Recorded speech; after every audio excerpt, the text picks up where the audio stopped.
UPSC civil service এটা দেশের সবথেকে কঠিনতম একটা পরীক্ষা। আর এই পরীক্ষাতে সফলতা লাভের আনন্দের সাথে থাকে ব্যর্থতার দুঃখ কষ্ট ওতপ্রোতভাবে জড়িত। আবার কষ্টটা তখন হয় যখন 1 নাম্বারেরও কম ব্যবধানে 0.6 নাম্বারের জন্য কেউ প্রিলিমসই পাস করতে পারেনি। আজকের এই ভিডিওতে এমন একটা ইউপিএসসি কথা বলবো যে মেয়েটা ঠিক করেছিল যে সে ইউপিএসসি পাস করবে। আর সত্যি জীবনের লক্ষ্যগুলো যখন ফিক্স থাকে না, ব্যর্থতা যতই আসুক কখনোই একজনকে ভেঙে দিতে পারে না। শত ব্যর্থতার পরেও উঠে দাঁড়িয়ে আবার নতুনভাবে প্রচেষ্টা করতে পারে সেই ক্ষমতা, সেই মানসিক শক্তিটুকু থাকে, কারণ তাদের লক্ষ্য ফিক্স থাকে। ব্যর্থতা যতবারই আসুক, ব্যর্থতা তাদের লক্ষ্যকে ভাঙতে পারে না। এমন একটা মেয়ে সুরভি যাদব উত্তরপ্রদেশে এই বছর অল ইন্ডিয়া র্যাঙ্ক 14 করেছে। সত্যি তার এই ইউপিএসসি জার্নিটা কিন্তু সহজ ছিল না।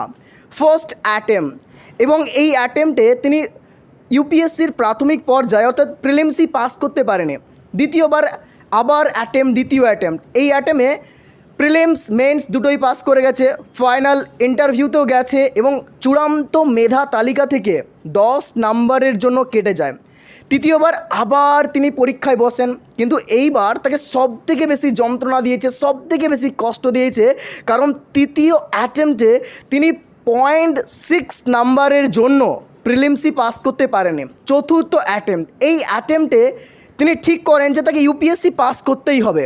তিনি ব্যর্থতায় হতাশ হয়ে বাড়িতে বসে না থেকে নিজের খামতিগুলো খুঁজে বার করেন এবং আরও শক্তিশালী হয়ে ফিরে আসে। প্রত্যেকটা subject, politics, economics, political science, history, math, Bengali, English, সমস্ত চ্যাপ্টারগুলো ভালোভাবে রিভিশন করে, ভালোভাবে প্র্যাকটিস করে, দীর্ঘ মক টেস্ট দেয়, ভালোভাবে নিজে প্র্যাকটিস করে, পূর্ববর্তী পরীক্ষায় কোথায় কোথায় সে ব্যর্থ হয়েছিল সেগুলো ভালোভাবে খুঁটিয়ে নাটিয়ে দেখে এবং চতুর্থবারের অ্যাটেম্পটে অল ইন্ডিয়া র্যাঙ্ক 14 হয়। এটা কোনো গল্প নয়, এটা সত্যিকারের একটা ঘটনা। আর যে ঘটনা থেকে আমরা এটাই শিখতে পারি যে তোমার জীবনের লক্ষ্য যদি ফিক্স থাকে, তোমার স্বপ্ন যদি থাকে সেখানে পৌঁছাবার, তোমার স্বপ্ন যদি থাকে ইউপিএসসি ক্র্যাক করার, তোমার স্বপ্ন যদি থাকে নেট পাস করা, তোমার স্বপ্ন যদি থাকে WBCS পাস করা, তোমার স্বপ্ন যদি থাকে একটা সরকারি চাকরি পাওয়া, আর সেই স্বপ্নটা যদি মন থেকে আসে, হৃদয় থেকে আসে,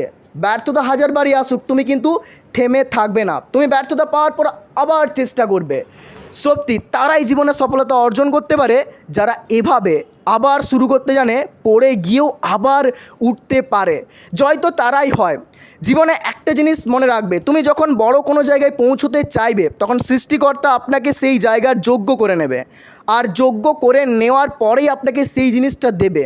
মনে রাখবে, আজকের এই পৃথিবীতে, আজকের এই ভূ প্রকৃতিতে বিনা সংঘর্ষে কোনো কিছুই পায় না। কেউ নিজেকে যদি না যেটা পেতে যায় তার জন্য যোগ্য করে, সেই জিনিসটা সে কখনোই পাবে না। প্রত্যেকটা জিনিস যেটাই তুমি পেতে চাও সেটাকে পাওয়ার জন্য কঠোর পরিশ্রম করো, দেখবে সেই জিনিসটা তুমি একদিন পাবে।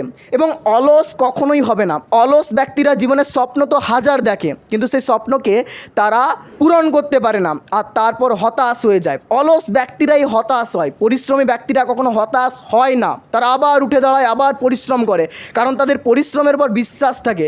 জীবনে পরিশ্রম করো, ব্যর্থ হলে হতাশ হবে না, ভুলগুলো খুঁজে বার করো, কী কারণে তুমি ব্যর্থ হয়েছিলেন, তারপর আবার আরও শক্তিশালী হয়ে ফিরে আসো।